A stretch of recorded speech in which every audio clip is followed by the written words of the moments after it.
All right, Shabbosai, good morning. Good morning. Let us begin by thanking our sponsors for this morning's share. To thank our TALMUD Torah sponsors for the month of Sivan, Paul and Kathy Pollack, for dedicating all of the shiurim and drashos this month as a zechus for refuah sheleimah of Kathy's sister, Donna Baker-Matson.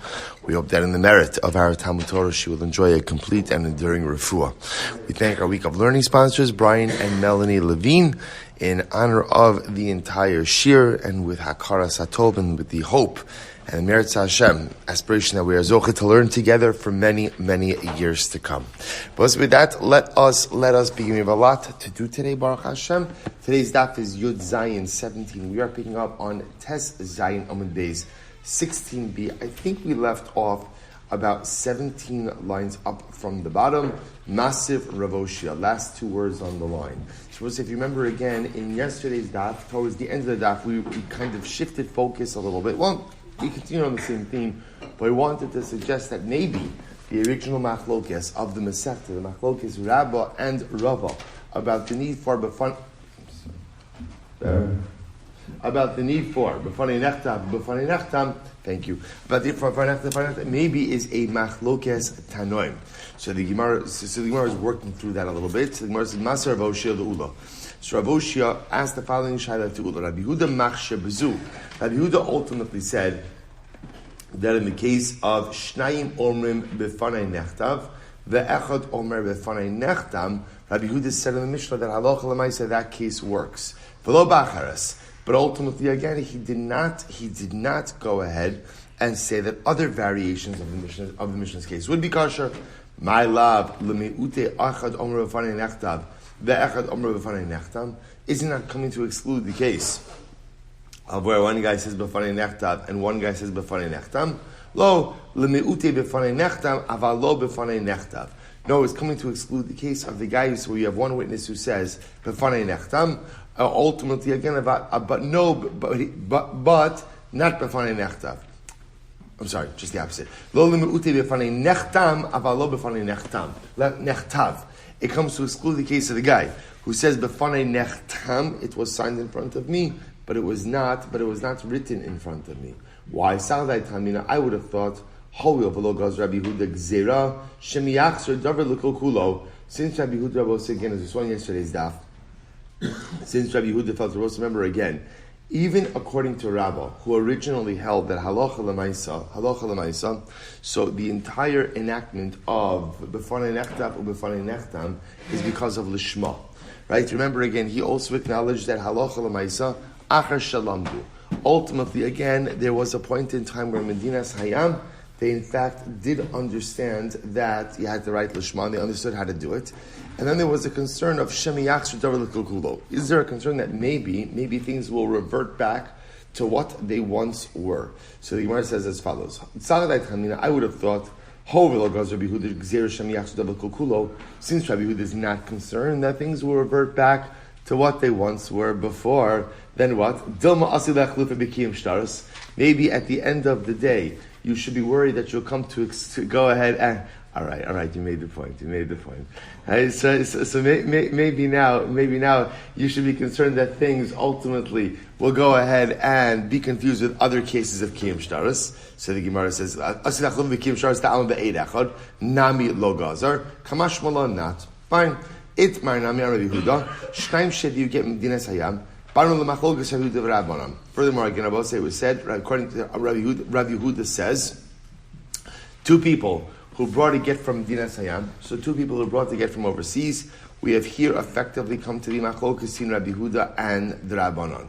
So good. So we'll say that's the statement. So you see over here that this ultimately again is the machlokes case in Shnaim Shev Yugeh. So remember again, I will say this. The Gemara mentioned also in yesterday's daf about this concept of whether or not when you have two witnesses bringing the get from Medinas Hayam, is befanei nechtav and befanei nechtam necessary at all? So that remains an outstanding matter. That remains a machlokes.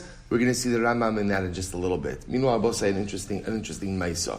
So the Gemara goes weiter. The Gemara says, Rabba bar bar Chana chalash. Rabba bar bar Chana became ill.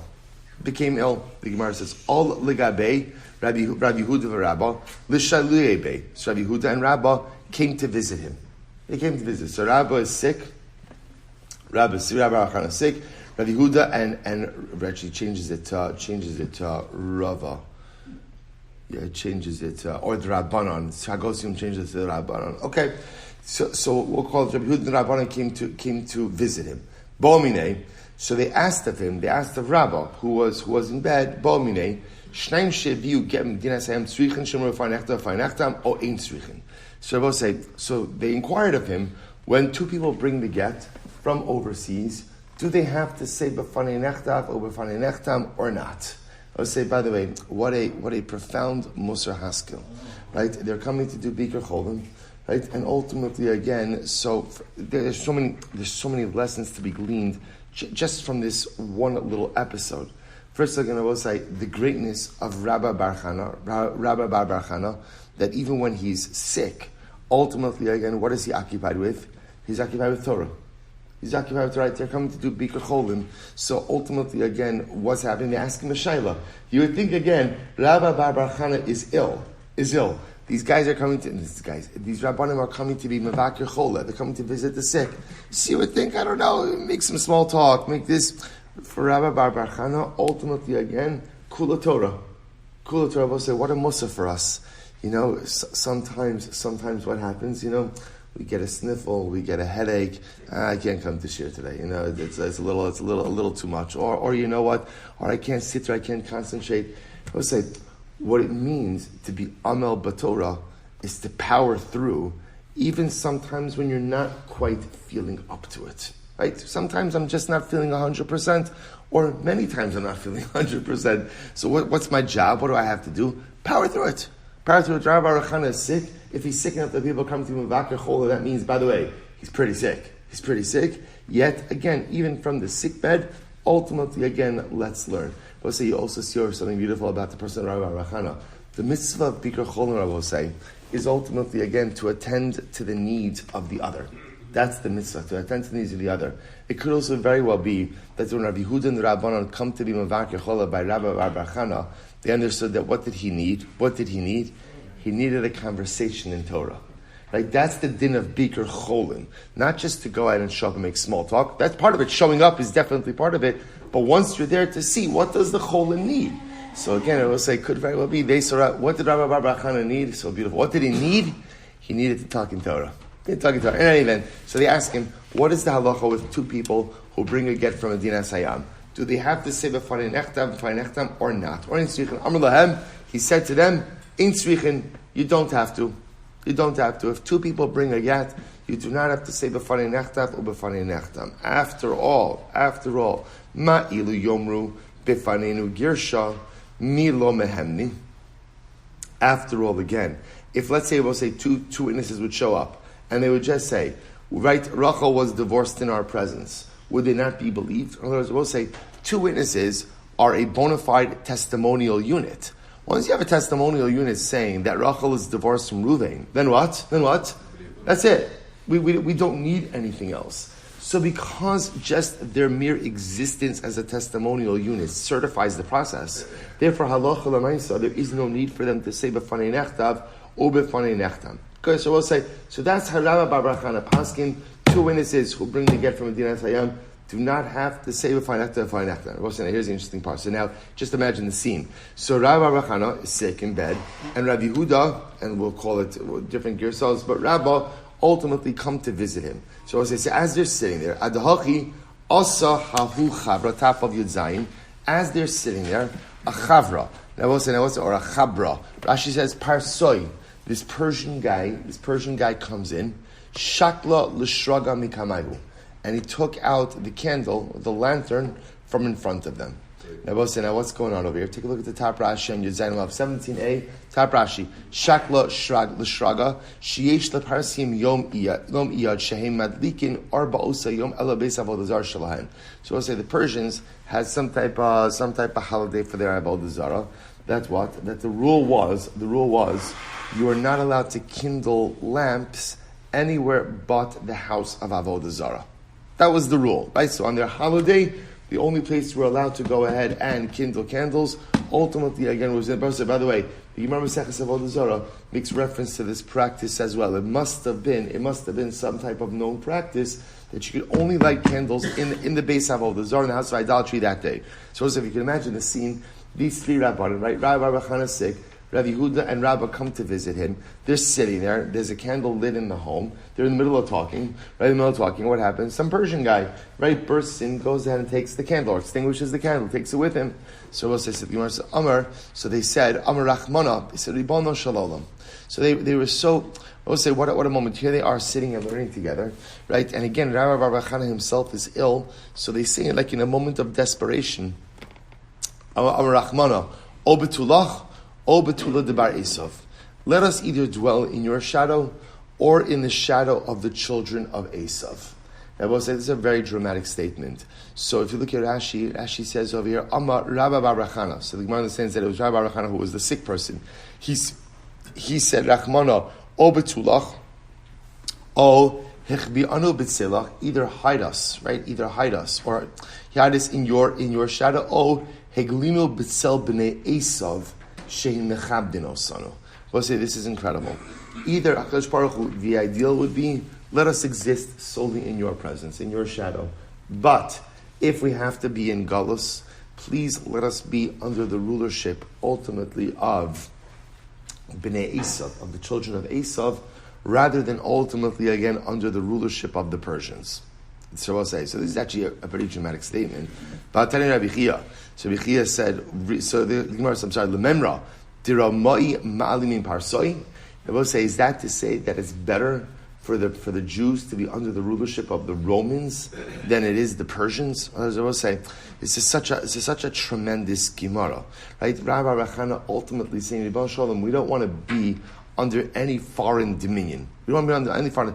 But if we have to be under a foreign dominion, please give us over to the children of Esav, and do not give us over effectively to the children of Yishmael. Right? Do not give us over to the Persians. So the Gemara says, is that to say that it's better to be under the rulership of Esav, the Romans, than it is the Persians? Vatani Rabbi Chia. So Rabbi Chia taught, Mai Dichsiv, what's the meaning of the pasuk? Elokim Havin Darka. So we'll say, what's the meaning of the pasuk in Eov? HaKadosh Baruch Hu understands the way, and he knows its place. Yodeh HaKadosh Baruch Hu b'Yisrael. HaKadosh Baruch Hu knows about Klal Yisrael.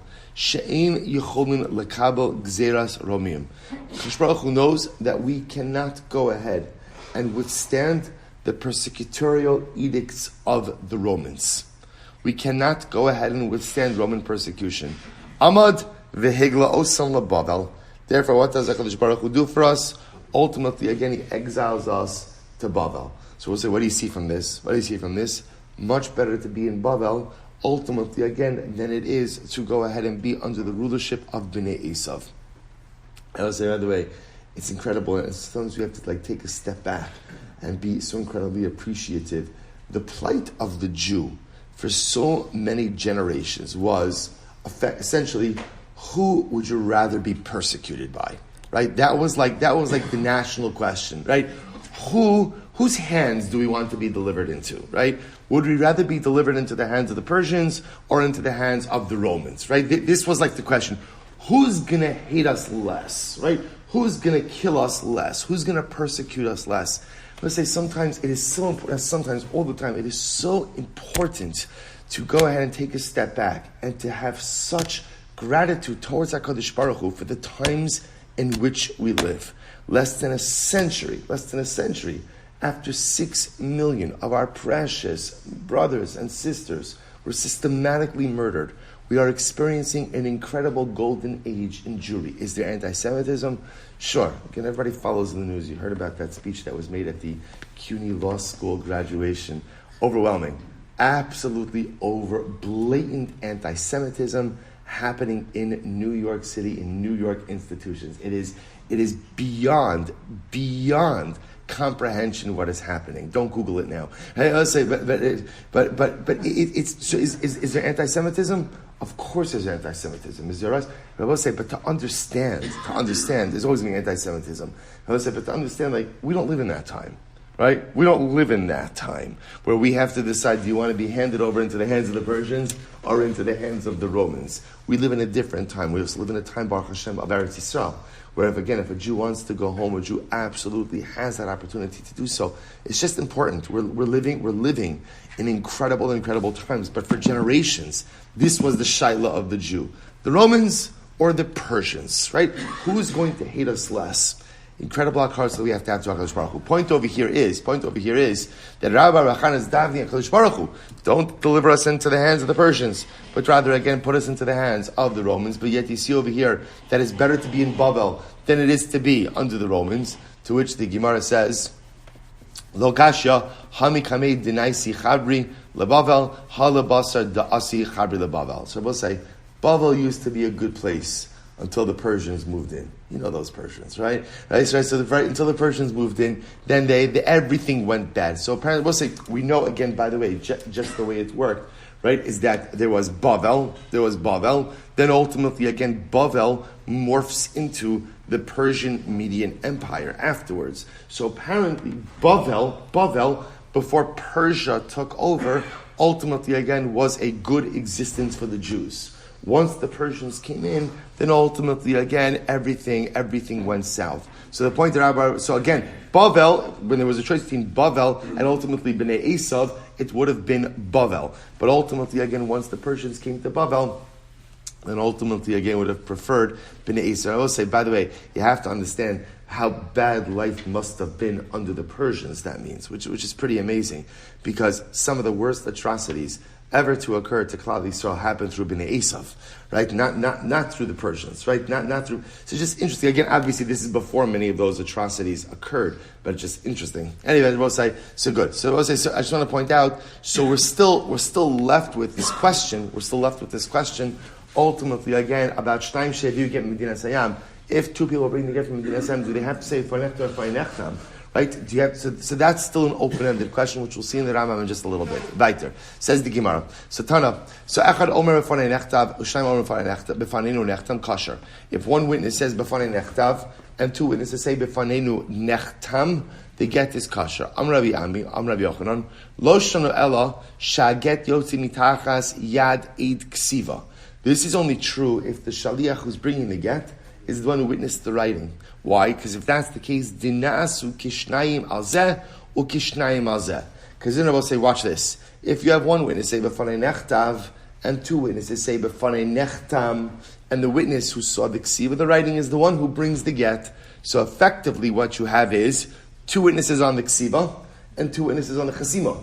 Because remember again, the aid who brings the get ultimately again has the power of two witnesses. So therefore you have 2 and 2, and therefore the get is going to be kasher. Aval, mitachas yedei eidei chasima, but ultimately again if the get is brought by the eidei chasima, pasul, then ultimately again the get will be pasul. Why? Alma kasavar, shnaim sheviu get mi medina sayam, because we see from here that when two people bring the get from Medina Sayam, tzrichen sheyomru bifanenu nechtav or bifanenu nechtam. So we'll say, what do you see from here? You see from here because halacha l'maisa, when two people bring the get, they do have to say bifanenu nechtav or bifanenu nechtam. These two guys could only say what? Bifanenu nechtam and not bifanenu nechtav. Therefore, it's not going to be good. Amli Rabbi Yasi Alamiata. If that's true, but look at the Reisha. Reisha diktani, Shnaim omrim bifanenu nechtav, ve'echad omer bifanei nechtam. Right? Ultimately, again, if two people say bifanenu nechtav, and one says bifanei nechtam, pasul. Such a get is pasul. Okay? Rabbi Yehuda says, ultimately, again, the get is kosher. Va'afilu get yotzei mitachas yidei shnehem, pasli rabbanon. Now, would it be true that even if you have two people bringing the get, that the rabbanon would say that it's pasul? Amar le'in. He said yes. Zimnin ashkechei diyasa v'kamer. So we'll say later on, ultimately again, he found him sitting and saying as follows: v'kamer, dafilu get yotzi mitachas de eidei chasima kasher. Ultimately, we'll say, it seems to be a reverse, that even if the get is ultimately delivered by the eidei chasima, it'll still be kasher. Alma kasavar. Therefore, he holds shneim sheviu get Medina Sayam, that when two people go ahead and bring a get from Medina Sayam, in tzrichin shiyomru bifanenu nechtav u bifanenu nechtam. They don't have to say bifanenu nechtav bifanenu nechtam. Amar Rabbi Yasi. Rabbi Yasi said, Elami'ata, Reisha diktani shnayim omrim bifanenu nechtav. Ve'echad omrim bifanenu nechtam pasol. But 1 second, what about the Reisha that says, two people say bifanenu nechtav, one person says bifanenu nechtam, that they get as pasol. Rabbi Huda Mash, Rabbi Huda says ultimately it's kosher. Taima, the reason is the ein haget yotzim mitachas de shneim. The reason ultimately is because two people are not delivering the get. Ha get yotzim mitachas de shneim machshir rabbanon. But it sounds like Rabbi said that's what? That if the get ultimately again would be coming through both of them, or be right with both of them, that ultimately again the Rabbanon would hold that it's kosher. Amrlein said yes, that is true. 1 second. V'hazimnin lo amrat lan hachi. But beforehand you didn't say this to us. Amrlein, so Rabbi said yes, said he shelo TALMUD. The truth is, I retracted my position, but ultimately, again, this position is like an embedded peg that will not be moved. This is my new position, and this is the immutable position. I will say, by the way, it's actually just, first let's just see the halal. So we'll say, bottom line, there's a lot of things kind of flying around out here, but really the core issue for us is shnayim sheviu get mechutz la'aretz. We'll say, so remember again, so a couple of, two takeaways from this sugya so far. We'll say number one takeaway is, because we're going to move on to a new sugya right now, the new Mishnah. Number one takeaway is, you can't mix and match processes. Right? Halacha l'maisa again, either okula b'kiyim shtaros, okula b'kiyim b'fanechtam fanechtam. Right? When certifying a get, certification has to go ahead and decide on has to be one cohesive process. So either kiyim shtaros, which is just two witnesses certifying that the signatures on the document are legitimate, and therefore again the get is upheld, or b'fanei nechtav u'b'fanei nechtam. But you can't go ahead and do half of it from b'fanei nechtav and half of it from b'fanei nechtam. Rabbi say, ultimately again the Musar Haskell on that, choose a lane. Choose a lane in life. So many times in life, we're dabbling a little bit in this, we're dabbling a little bit in that, right? I learned some of this, I learned some of that. One day I'm doing this, one day I'm doing that. I'm consistent here, I'm not consistent here. I'm consistent today, not consistent tomorrow. Choose a lane. Choose a lane. Now, it doesn't mean that over time you can't switch lanes, but choose a lane in life and ultimately stick with it. Because the only way we truly grow in life is when we stick with something. If we're always veering all over the place, so the Maisi, you might feel, sometimes people like going all over because you feel like you're accomplishing a lot, but you're not. You're not. Like anything in life, if you want to accomplish, stay the course, stay in the lane, do what you have to do. When you finish what you have to do, then Amirat HaShem, move on to something else. That's Aleph. So we'll say next, what about the Shnayim Sheviu? So listen to this. So the Rambam Hilchos Gerushin, Parak Zayin, Halacha Yedalit. Here it is. Get ready for it. Shnayim Sheviu get b'chutz la'aretz. So we'll say ultimately again, two people bring a get from overseas.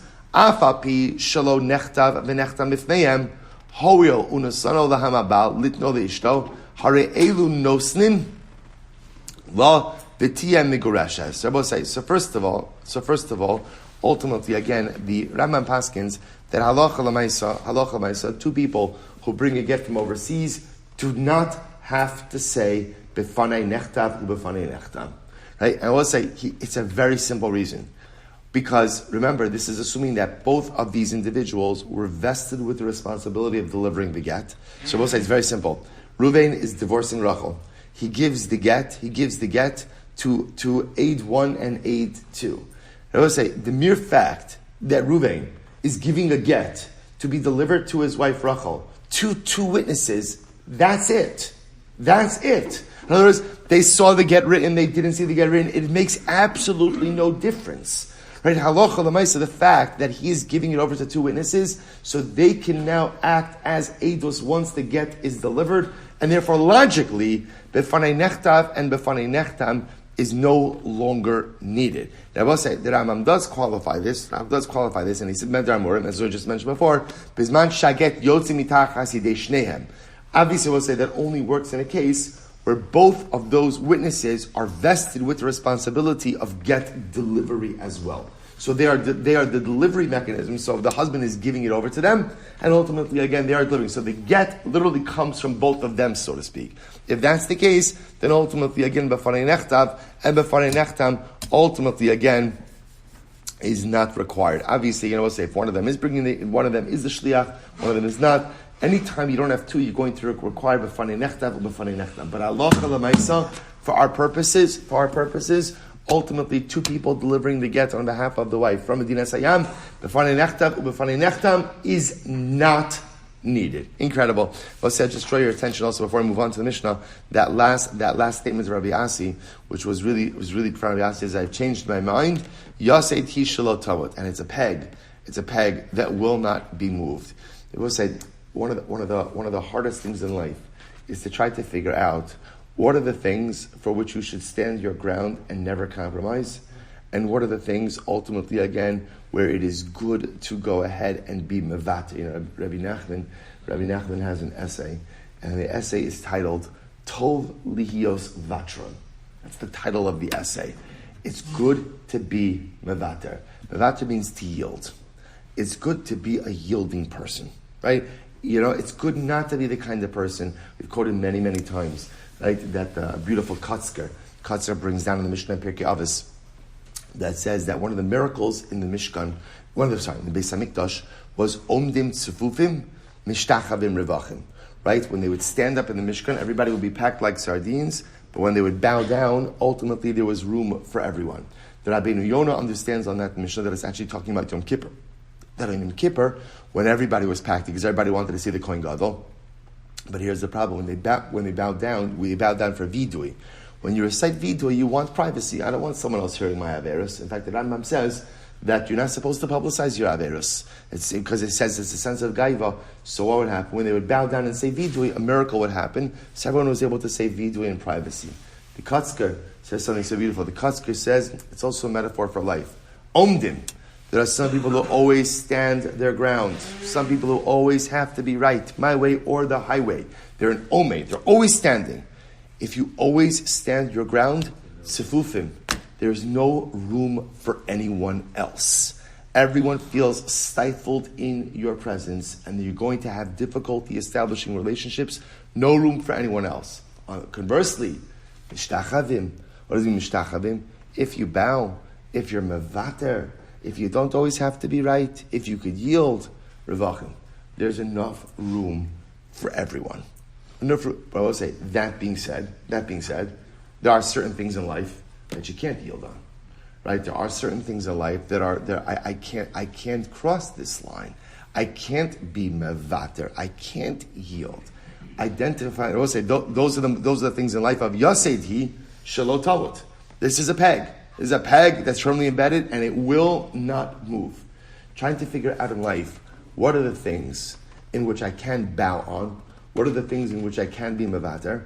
And what are the very few things, ultimately, again, that are the embedded pegs that cannot be moved? Probably one of the hardest things in life.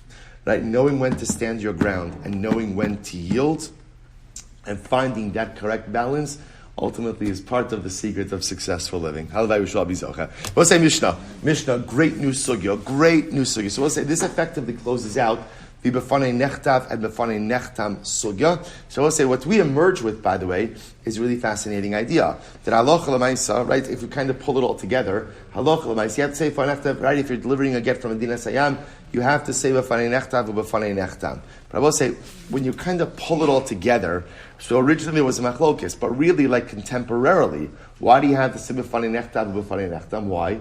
Everyone kind of comes to the same place. Because even Rabbah, who originally said you have to say it, why? Because lefi she'in b'kiyin l'shma, they don't know the Shema, also acknowledge that what? Acha shalamdu. They learned l'shma, right? But even so, there's still a reason ultimately to still continue to say b'fanei nechtam. Why? Why? Either gzeira shemi yachzer davar l'kalkulo, maybe things will revert back to what they once were, or because we saw it, because you need kiyum stars, because we saw that Rabbah still agreed with Rabbah. So interestingly enough, kind of when it kind of all comes together, we're still going to say if I nechtam now, right? But when I say now, no, I say what I mean now, like Gimel, right? Now, but halacha l'maisa really because of kiyum shtaros, or out of a concern that things may return to a previous state of disrepair. Good. Well, I mean, we're not fully finished. It's still going to come up again, but new sugya. Mishnah. Nechtav bayom v'nechtam balayla. So we'll say this is very exciting, very, very exciting. Although it's not the primary sugya, we're going to touch on now the concept of zman begin. The idea that a get has to be dated, has to have a date. So also therefore the Gemara says, Nechtav bayom v'nechtam balayla. Ultimately, again, if the get is written by day and ultimately signed at night. Sorry, written by day and signed by day. Balayla v'nechtam balayla, written by day and signed by Nechtav balayla v'nechtam balayla, written by night and signed by night. Balayla v'nechtam bayom, or written at night and signed by day, kosher. Now I will say, what's come down there amongst all these three cases? Same calendar day.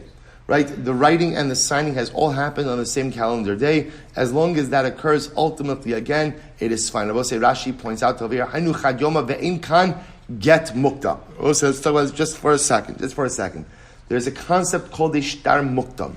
A shtar muktam means a pre-dated document. A document that has a date which is earlier than the actual chalos. Than the actual, we'll call it chalos, activation or execution of the document. And I will say, sometimes this doesn't matter, sometimes it does matter. Whenever a document produces either a lien on property or an ability to collect property, you can't have a date that is earlier than the actual execution. Why? Because halacha l'maisa, then you've created a lien before the transaction actually occurred. And that'll put potential buyers, potential purchasers at a disadvantage. We'll come back to that in just a moment. So let's go. Back to the Mishnah. Very exciting. We'll say second of the wide lines. Bayom v'nechtam balayla. What happens if you wrote the get by day and signed it at night? So we'll say in that case, right, pasul. Ultimately, again, it's going to be pasul. What I will say, that is called the shtar mukdam. Literally translated, an early shtar. So let's say the get, right? Today is Yud Gimel Sivan. So therefore, again, if I were to go ahead and date the get on today, Yud Gimel Sivan, but not actually, again, write it or execute it or sign it until tonight, ultimately, again, I've created an artificial early lien. Right? All right, good. Rabbi Shimon says it's kasher. Rabbi Shimon Omer, kol Gittin shekasvu bayom v'nechtemu balayla psulin chutz mi Gittin HaShem. So we'll say, then we have this position of Rabbi Shimon. Rabbi Shimon holds that in general, all documents, we'll say Gittin in this context means documents. Any documents written, and Rashi says what kind of documents? Sale documents, right? Right? Mecher, matana, halva. So sale documents, gift documents, loan documents, ultimately, again, that are written by day and signed at night are pasul, except for Gittin. Except for divorce documents. Again, we'll explain Rabbi Shimon in just a moment. We'll say, I'll just point out, by the way, just so you should know, we encounter this all the time, and sometimes you might even not even know that it's been encountered. How so? You know this often comes up? This comes up at chasanos. Yeah, right? At a wedding. You have to have a ksuva. Right? A ksuva, say, what is a ksuva? A ksuva ultimately, again, is a document of debt. Right? It essentially says, right, you can put as much artwork on that as you want. Right? But at the end of the day, what that says is, husband, you are encumbered. Right? That lamais, again, anything and everything you own and will ever own is encumbered ultimately, again, to the ksuva. Now listen to this. So this is why, if you notice, sometimes, depending on the time of year, right, when you write that ksuva, the chuppah has to occur on the same date of that ksuva. Has to occur on the same date. Because if the ksuva says one date, let's say the ksuva says Yud Gimel, right, and the chuppah takes place technically, calendrically, on Yud Dalid, then what you've done is you've created an encumbrance upon all of the husband's property earlier than the actual marriage took place. So that is an artificially early encumbrance, which I will say, let's say again at the chassan's tish, the husband did some business, right? Did some business, right? He transacted there are some people who are always doing deals, right? See, he did a deal. So I say, so now what happens? He did a deal before he was married. So the mice, again, that deal should really be unencumbered. But now, again, based on the date on the ksuva, it's encumbered. So that's why you have to be very careful. That's interesting enough. Minhag Yerushalayim, they have a very interesting minhag, which is they do the ksuva under the chuppah. In other words, the ksuva itself is dated and signed under the chuppah itself, so as to avoid any kind of confusion. But again, depending on the time of year, you could definitely run into these type of issues. And anyway, I will say, very exciting sugya. Itmar, mipnei ma tiknu zman begin. I will say, ultimately, again, why did Chazal institute a date and a get? In other words, why does a get need a date? So the Gemara says, so Rabbi Yochanan says, Mishum basachoso. We'll say this is fascinating. Rabbi Yochanan said, because of a concern that a person may protect his niece. Right? Basachoso, the daughter of his sister. What does this mean? I will say, take a look at Rashi. Mishum basachoso. Rashi says, V'hi ishto. Now I will say, by the way, what I want to point out, what's driving the Gemara's question is, you're asking yourself, well, of course you're going to put a date in the get. The Gemara, if you want to say, here's what the Gemara's question is based on. A get in its essence is not a document of collection. Right? It's not a document of collection. Right? I will say, what's the, right, after a woman is divorced, what's her document of collection? Her ksuva. Right? Ksuva is that. So a get is not a document of collection. A get is just a document that says she's divorced. So if it's not a document of collection, then why does it need a date?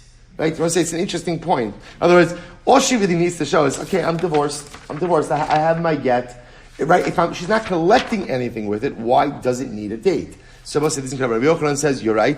Mishum basachoso. Rabbi say, take a look at Rashi. We're concerned about the following case. A man who's married to his niece. Technically speaking, a person is allowed to marry his niece. So we'll say, what's the issue? V'hu ishtar, Rashi says, v'shema tizna tachtov, maybe she's going to commit adultery. V'chas ala shelo techanek, v'kol sev laget below zman, v'nosin lo, u'kishme'idin ala bebeizin motzia gita v'omeres, grusha yisi u'pnei ba'osasha. We'll say this is fascinating. What are we concerned about?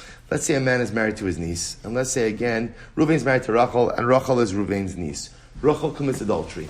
Now, I will say normally if the wife commits adultery, the husband may not care about what does or doesn't happen, right? But Lamais, in the case of his niece, he doesn't want her to be executed, right? Because after all, again, he has Rachmanas on his sister, even if he doesn't have Rachmanas on his wife.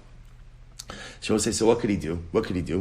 If there's no Zman Gittin, he could quickly write her a divorce document and give it to her. And then what happens? When she's summoned to Beis Din and witnesses come along and testify that she committed adultery, what could she do? Produce the document that was divorced. And I will say, because there's no date in it, there's no way of knowing, was she divorced at the time of the supposed adultery or not? So I will say, so essentially Rabbi Yochanan says, in order that one does not go ahead and exploit the use of a get to circumvent the halachos of adultery, we have a date put in there. Rish Lakish says, no, mishum peros. I will say, no, it's about peros. We'll say, remember again, when a woman brings in property into a marriage, halacha l'maisa, she retains title, but husband gets usage over that property. We'll say, what are we concerned about? That ultimately, again, a husband is going to go ahead and continue to sell his wife's property even after they're divorced, right? Is going to have no recourse. If the get has no date in it, so l'maisa, again, he could claim that what? We were still married. That's why I was able to sell the property. Therefore, if you put a date in the get, ultimately, again, as of that date, husband no longer has the ability to utilize the peros on the property. Look at Rashi, Mishum Peros, Shemizmana gets the ilach from the date written in the get and on, Imyim Kara Bal Beperos, Nichsim Elok Shala, Tigveim. If he tries to sell any of the Peros from her property, ultimately she has the ability to collect it from the purchasers. And if there was no date in a get, he could just continue to sell.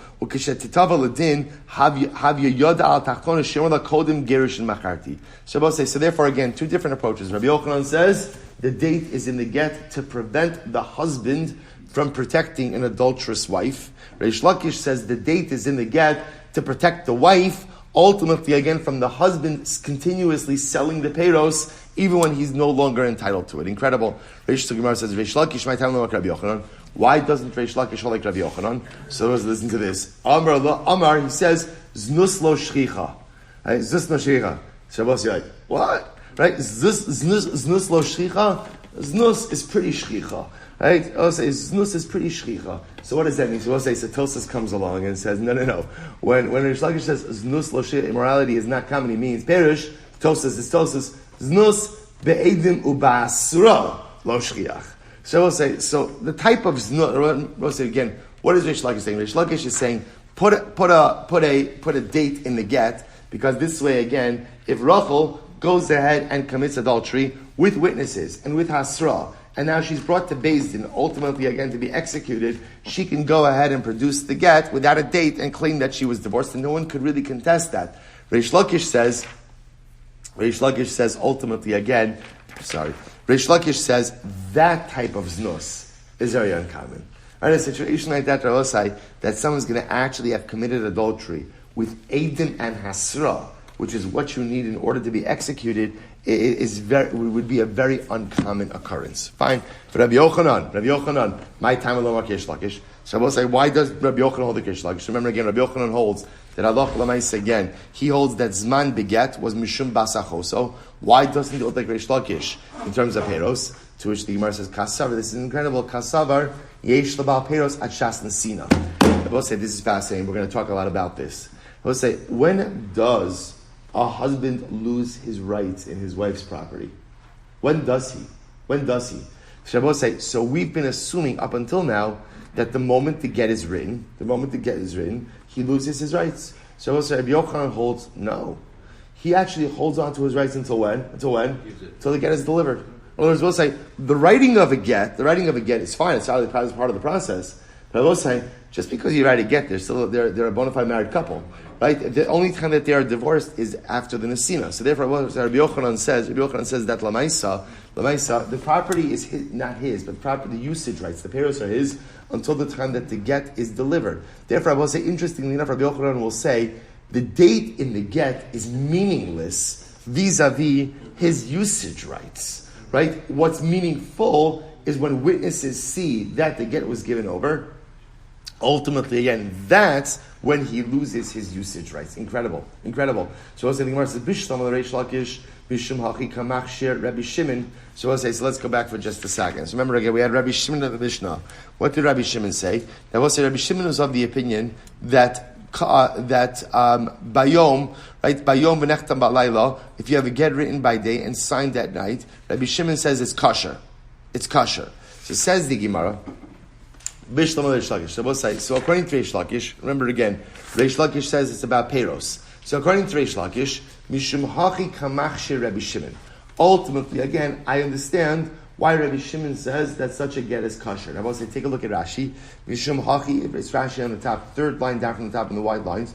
Mishum Hachi Mach Shir Rabbi Shimon, Beget Mukdam, Kedam L'Kaman Rabbi Shimon, Kasar Rabbi Shimon, Kevan Shenasan Einov Lagarsha, Shuv Ein Lo Peros. So we'll say, listen to this.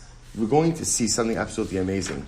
Rabbi Shimon is actually of the opinion that halacha l'maisa, as soon as a husband decides to divorce his wife, he's lost peros. So we'll say, I just want to point out what's very exciting about the sugis, even before we go on, just you should already see what's brewing over here, coming attractions. I will say, it looks like we have three different opinions as to when a husband loses usage rights of his wife's nichsei malug. Either when, at the time of the writing of the get, right?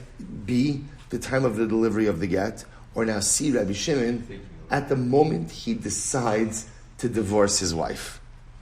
Fascinating. Again, we'll get more into it, but the Gemara says like this. So now I understand. So Rabbi Shimon in the Mishnah said that if you date a get by day, but ultimately again, don't sign it, execute until night, ultimately again, the get is kosher.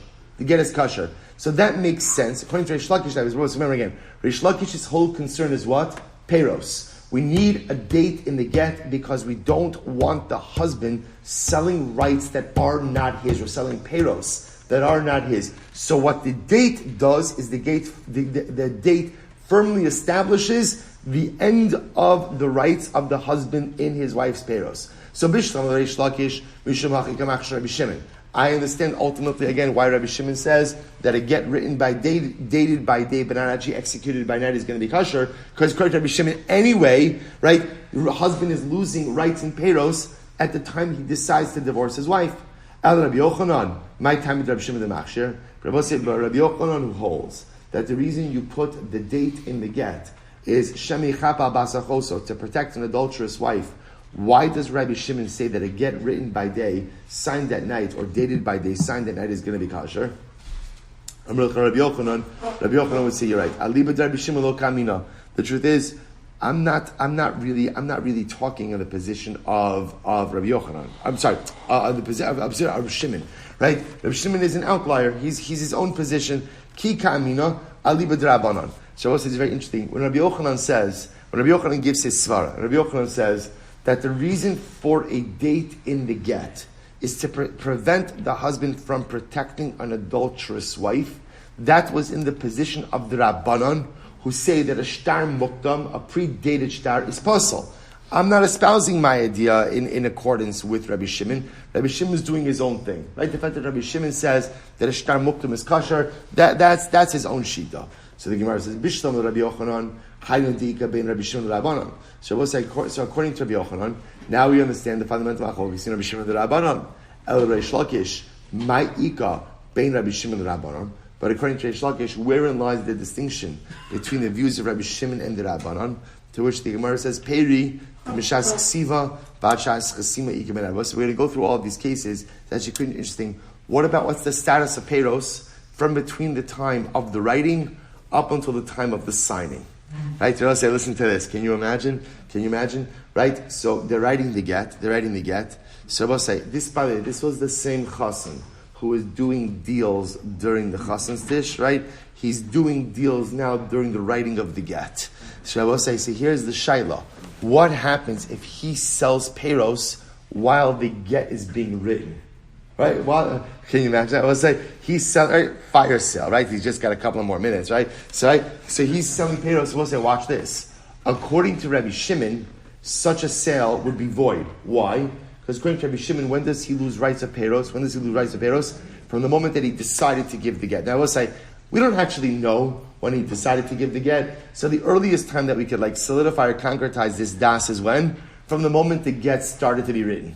Right? From the beginning of the writing of the get. It's clear that he's decided to get divorced. So the Maisa, again, Rabbi Shimon will say that from that moment, ultimately, again, he loses peros. The Rabbanon will say, no, when does he lose peros? From the time the get was at least signed / delivered. Shabbos say, so an interesting nafkamina between these two opinions, ultimately, again, would be peros between the time of writing and signing. Okay, interesting. So we learn just the opposite.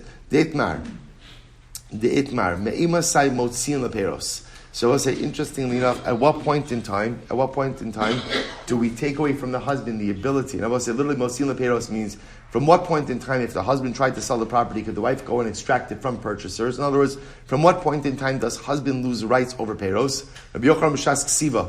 Rabbi Yochanan says from the time of the writing of the get, Reish Lakish Mishas Nesina. Reish Lakish from the time of the giving of the get. That contradicts what we just said before. Which the Gemara says, Epoch, no problem, just switch around the shitas. Amrli Abai the Rabbi Yosef. So supposed to listen to this. Abai says to Rabbi Yosef, Gimel Gittin Psulim, Demnises Havlad Kasher. I will say there are 3 Gittin which are rabbinically invalid, but if a woman marries with them, ultimately, again, the offspring is kosher. So I will say, what that says is 3 Gittin that are pasul d'Rabbanon, but if you use them and you got married with them, the children are not mamzerim, i.e., it's a bona fide divorce. Right? It's a legitimate divorce. So I will say, one second, if that's the case, mahu ilu chacham takanasan. Ultimately, I will say, if that's the case, then what good did the chachamim do with their takana? I will say, if you're going to tell me, don't use this get, but if you used it, it's good. So what's the point of a takana like that? So the Gemara says, ahanu lechatchila lo tinase. Ultimately, I will say, it helps because most people would like to live within the confines of legality. So most people will avoid using such a get like this. I will say, what's one of the gin? Gazye lizman didei via havenehile. So I will say, ultimately, again, what's the case? The case ultimately, again, is halach. Actually, I will say, one of the cases is yeshalav edim ve'ein bozman. So I will say, one of the cases of the 3 gittin is where ultimately, again, you forgot to date the get. So I'll say, what's the halacha? Ideally, you should not do it. It's possible to Rabbanon, but if you did so, ultimately, again, the get still works. So the Gemara says that halacha l'maisa. So if that's the case, that b'diavad it works, then what did you accomplish? To which the Gemara says, ahani v'lechatchila lo tinaseh. At least again, you've established that lechatchila a person is not going to marry such a get. I will say, take a quick look at Rashi. Rashi in the bottom wide lines, 4 lines in ahanu v'lechatchila lo tinaseh. Techevan dahachi hu ibay lichtov get below zman lechpos al basacho. So olim korbaperos. Both listen to this. What does the takana accomplish? What the takana accomplishes if you go to any reputable sofer, right, and you ask for a get, and you tell them, by the way, do me a favor, just leave off the date. Just leave off the date, right? What is any reputable sofer going to tell you? No. Take a hike, right? I'm not doing that. So we'll say that's what else. So again, if you left off the date, is the get still valid? It is still valid, but lamaisa that Hakaras Chazal ultimately helped that a sofer is not going to. We'll say one more line. Gazi lizman di v'yavin mai. So we'll say what happens if halacha lamaisa there was a date, but halacha lamaisa the husband cut out the date. Then what's the halacha? So we'll say ultimately again, Amrle l'ramai lo chashinan. Ultimately, and we'll say for that level of ramos, we can't be chosher. We also have to stop over here for today. Again, we're now into the fascinating sugya, ultimately again of Zman Begittin. More cases also, but that fundamental machlokes Rabbi Yochanan Reish Lakish to be. We'll ultimately see the halacha l'maisa of that in a little bit. Shkoyach.